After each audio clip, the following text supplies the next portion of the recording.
Race for Rhinos, proudly hosted by Botswana and sponsored by Botswana Tourism.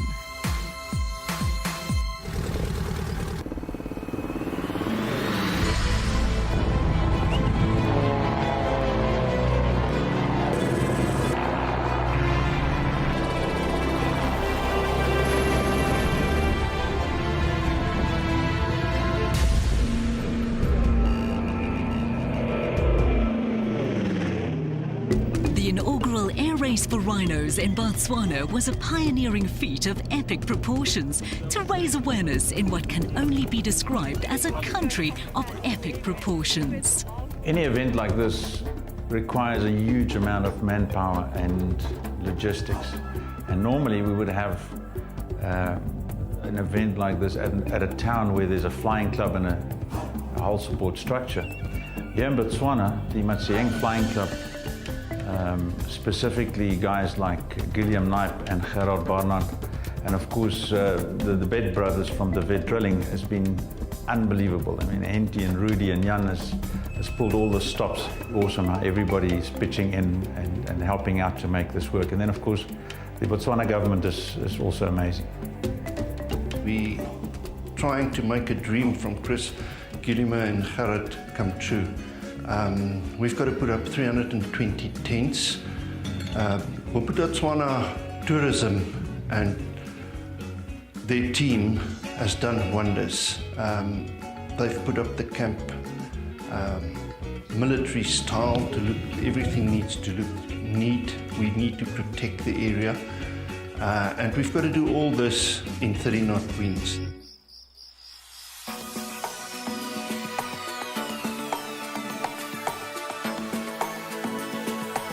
We've decided that we are going to go ahead with this location, and we're going to use vehicles to trample or to roll the runways and the taxiways flat. We do believe that it will dry out enough by Thursday when the first competitors will be arriving. The towers has arrived, so we're putting up the finishing tower as well as the control tower. Thousands of man-hours went into the setup of the camp, and thousands of hours would be spent in the air. But first, the intrepid pilots on their flying machines would have to arrive.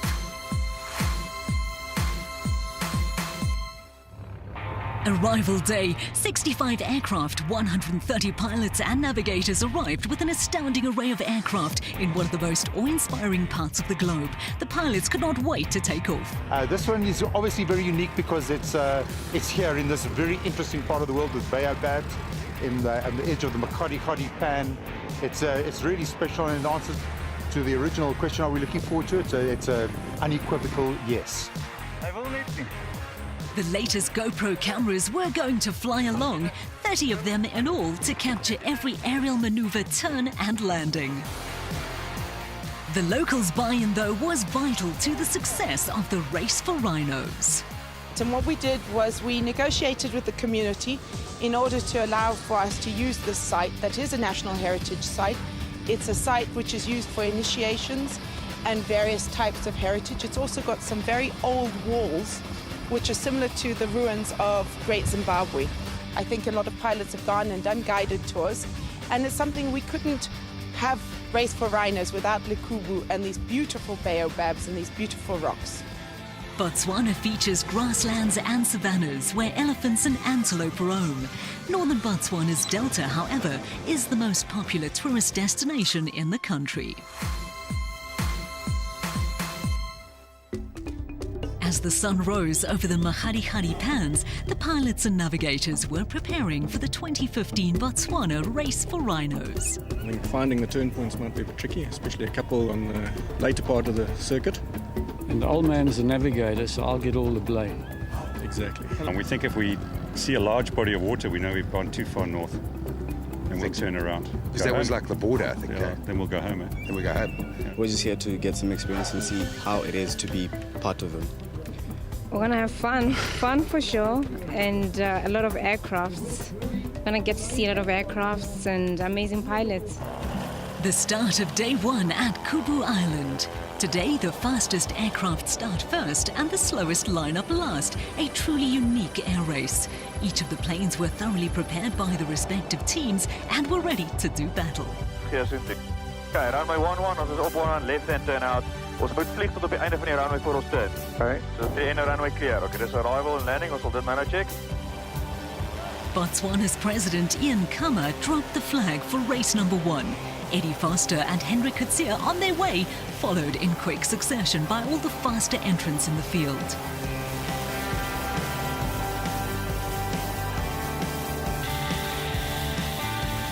SA Flyer magazine publisher Guy Leach and navigator Graham Worth took off in their Piper PA32R. Leach is a familiar face at air races in South Africa. The team of Gwilym Knipe and Gerard Barnard in their Cessna 210, they form part of the Botswanan participants and also assisted with the organisation of the event. The handicap-style race is based on the aircraft's airspeed, which is used to formulate a handicap, and that's why the slowest plane in the field has an opportunity to beat the fastest. The route on day 1 was over 299 nautical miles and featured 4 turn points with markers which had to be turned around between 200 and 400 feet to ensure that officials would be able to get a handle on every race number. Wat is ons vlieg? Ja, het gaan vir 2000 voet per grond. Waar? Tot 3000 voet.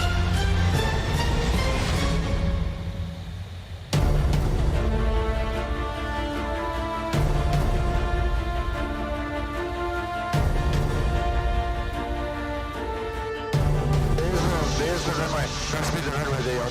There it is, yeah. Okay. Can you see this plane? I can see the runway left to right. I can't see the marker beacon yet. The right control. Okay, here's the tower. We're going to watch out for this tower. Okay. So here is the land, you see, right here. Yeah, the one we're looking for. Okay, and there's the... Great tower, right, 15 minutes out. The second turn point was at the famous Baines Baobab landmark. The 7 baobabs are millenniums old and inside the pan remarkable for its upside-down trees, which are hundreds of thousands of years old. Overhead, race number 1 all the way from Zanin is Eddie Foster and his navigator Henry Coetzee in their Beechcraft 58.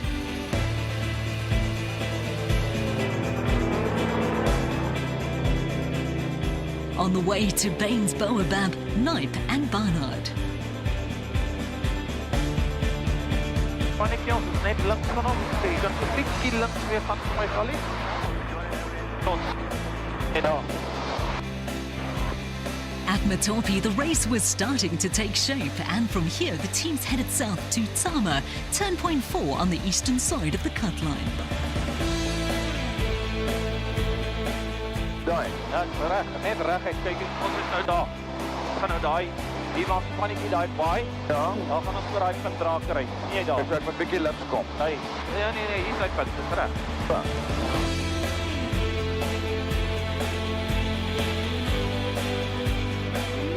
At the finish line at LeKhubu Island, the first planes were expected back, but in typical handicap style, that would not materially have affected anything, as the times had to be added up and the handicap subtracted. The intense heat, 43 degrees at one stage, as well as the flat Botswana terrain with very few features to navigate off, took its toll in the hot cockpits. It was tough, even for the best Southern African pilots out there. It was a good flight. It was difficult with the navigation and the flat terrain. We had to use all our wits. We flew higher than we normally fly in other races. I think it paid off. But in general, lovely day. We found everything. We're quite fortunate we followed them, so we had a lot going our way. Airplane's going beautiful, and we're glad we're in a fast airplane. So we're done now. We're going to go and drink beer. But life's good.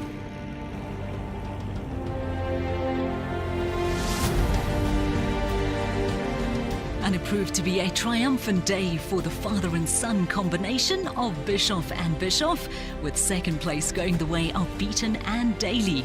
The top 3 places were rounded out by Van der Merwe and Randall. Botswana captivated the pilots, particularly those who made their debuts. Well, from my side, I think it's amazing impressive. I mean, this is a first, and this is the first time that we participate in an air race like this, and so obviously everything is new and fun to us, and yeah, I think they went through a lot of trouble to do what they did here, and we're grateful for it, and we're grateful to be here.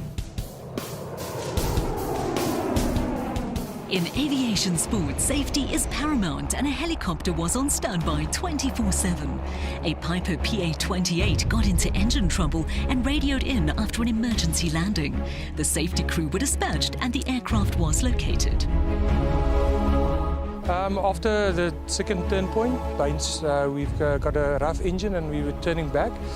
The rough engine, we tried to lean out and check the mags, everything was fine, and the EGT dropped, and yeah, we decided to come back and we made it to here, and rather land here than to try and make it back to Cuba. In retrospect, a good decision.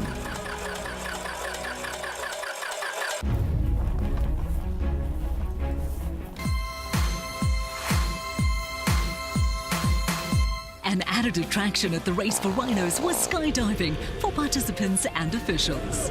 Well, it was my second time doing it, but I was just as much as a coward as I was the first time. But it was amazing, so free, so amazing. The pan's beautiful. Everyone needs to come and do this. The skydivers hailing from South Africa and Botswana took the breath away and showed just how professional this sport has become. The locals do not often have a chance to do tandem jumps, and it was certainly a very popular way to spend the afternoon. Jumping with high-speed canopies, the skydivers landed literally at the feet of the spectators on the ground. Graham Field was the skydive coordinator, and this was saying goodbye from the door of the helicopter.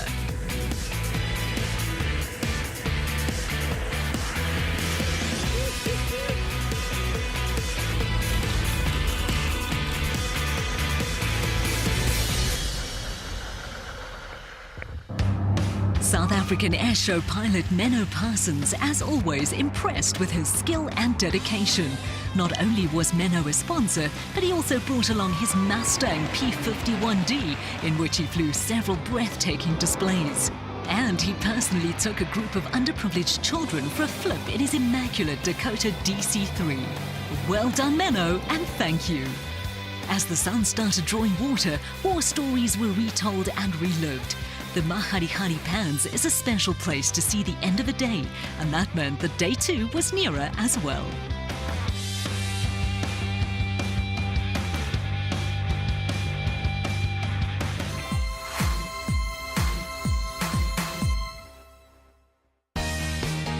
On day 2, Mother Nature had her own surprise in store.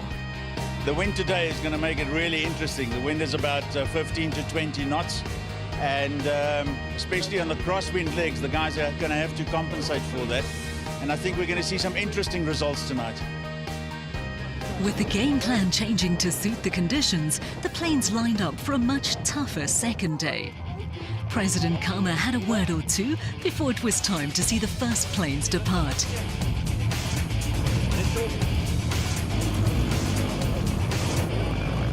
Two Huskies in the hands of Botswana pilots departed first. The Pans certainly provided a very different and spectacular start to day 2. Veteran airshow pilot Nigel Hopkins racing in Osiris shows us just how it should be done, just above terra firma.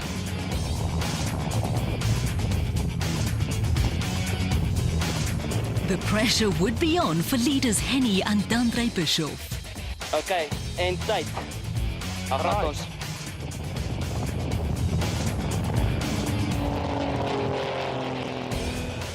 We decided to do it as part of our sports and adventure tourism diversification so that we could showcase all the things that we do outside of traditional tourism. One of those being aviation, and the Botswana's welcoming aviation tourism. And we did it also for another reason, so all the people that are coming to Botswana flying their planes would see how beautiful it is and hopefully come back many, many times. Day 2 required the teams to complete 303 nautical miles, which translates to more than 560 kilometers, from Lekhubu to Orapa, to Kama Rhino Sanctuary, to Shashe Dam, the town of Maseke, and then straight back to Lekhubu. Okay. een daar agter. Ek sien ons gaan so 'n bietjie reg van hom. Daai grasveld tussen die linkerkant se van en hier so reg, jy moet tussen hom deurgaan. Kyk. Ek weet nie of dit daai van of hierdie een. There's this pan here with that little thing. You fly straight over there, so you're on track.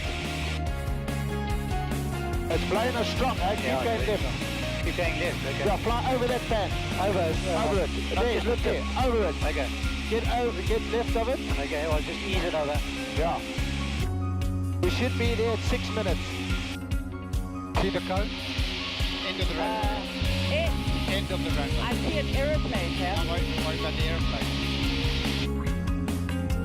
I don't know what's on the other end of this place. But... Here's the cone right here. Okay, take it over the cone.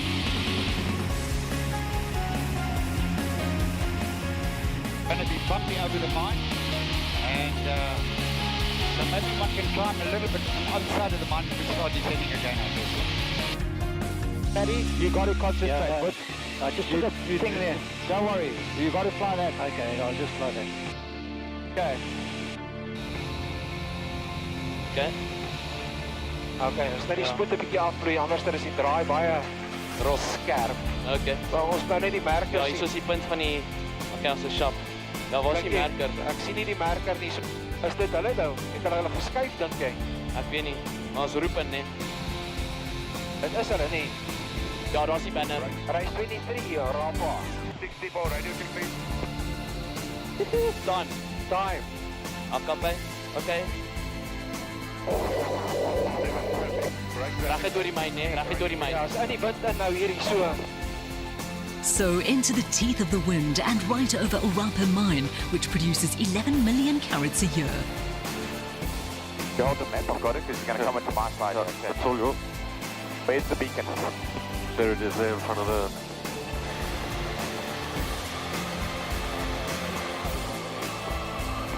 Okay, it's underneath us, huh? I'll get him. Can you see him then? No.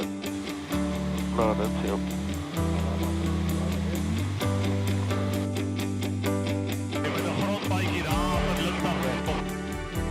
Van de andere kant van die bent nou, die kant.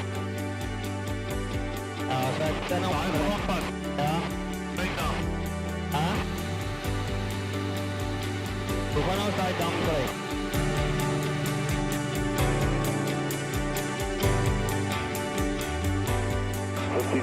Hou de door voor de niet nog.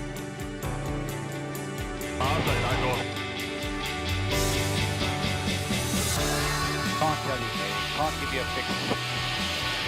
I could lead you up the garden path. There's a big road there on my right. Crossing us like that. This is crossing us like that. Okay. This road is crossing us like that. This is looking very scary. No, it's not looking scary, so I really want you to turn left a little bit. No, I've been turning left. I'm left the track.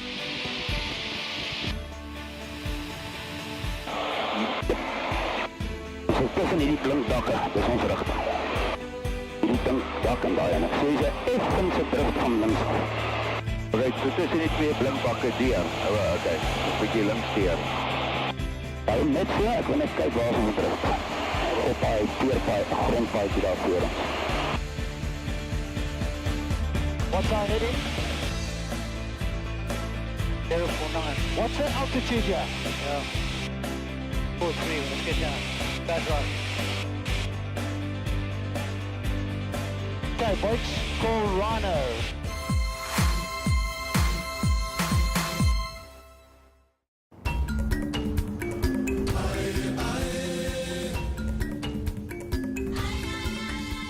The Education Center is there to conscientize students, especially the young ones, because we believe they need to be told such things about environmental education and conservation at their tender age. So it is to conscientize them on environmental issues and issues on conservation. Mostly they do hands-on activities to try and make them aware of nature and that we coexist with the environment and they should take care of it. So in that way, we hope that as they grow as adults, they will appreciate the nature, the surrounding, and the animals within the nature that they live in.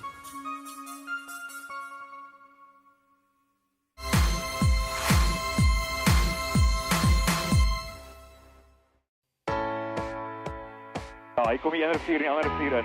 Ons is op oplyn. Dis oplyn. Nou moet ons die keerpad soek, die klein dorpie op die keerpad. Hier kom die keerpad, Oor die middel van daai eetvergang gaan daar. Say 2 minutes to Rhinos. Nee, moet nie ronddraai nie.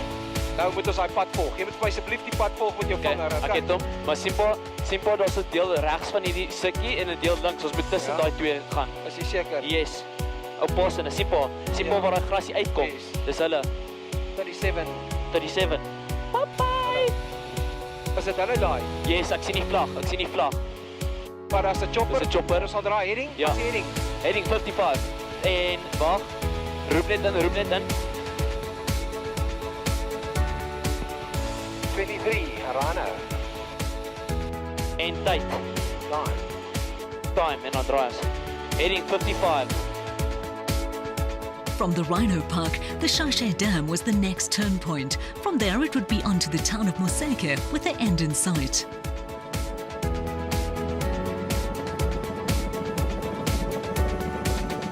The officials were dropped off early by chopper and then settled in while the pilots all chose to come in very low as there were very few distinguishing features in the countryside to guide them. Jacques Willemse and Awake Force were third overnight and going low level. Yes, dis jammer was dit nie ondergesit die pad nie. Dis hoekom my man ons gevang het. Hy is beter minder wind hier onder. Ja, nee, ons het ons reis weg.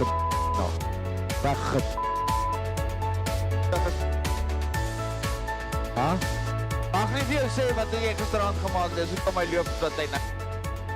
Ja, ons het nie verskil gemaak het.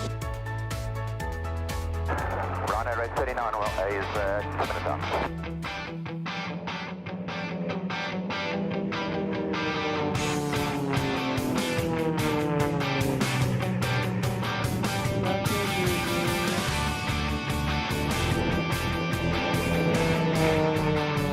Hopkins and Beamish and their beautifully decked out Cyrus moving up from 14th to 5th.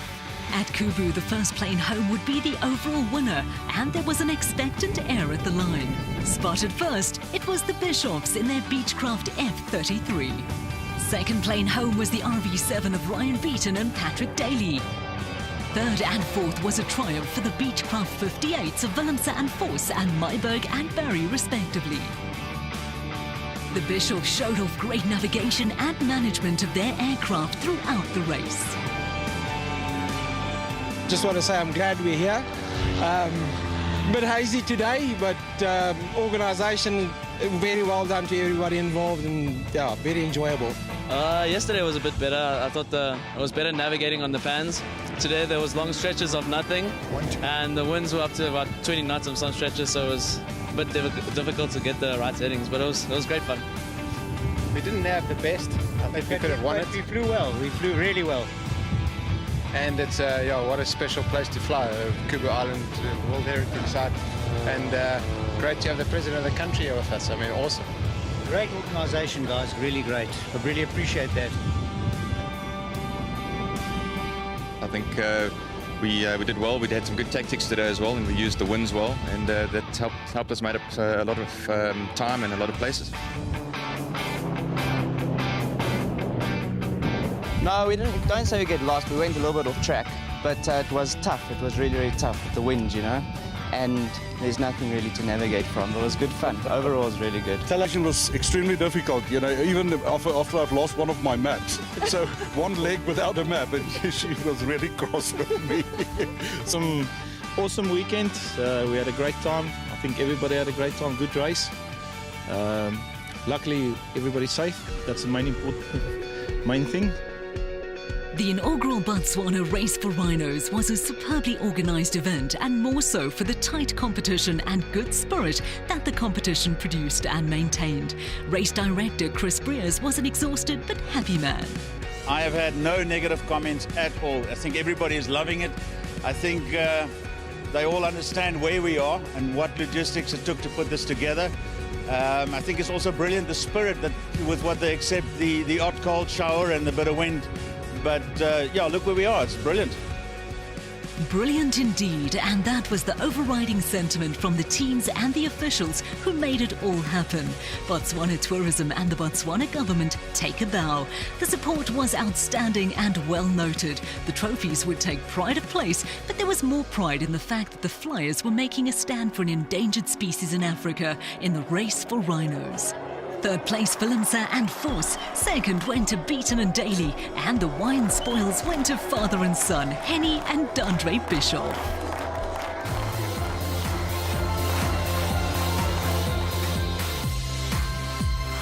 Race for Rhinos was proudly hosted by Botswana and sponsored by Botswana Tourism.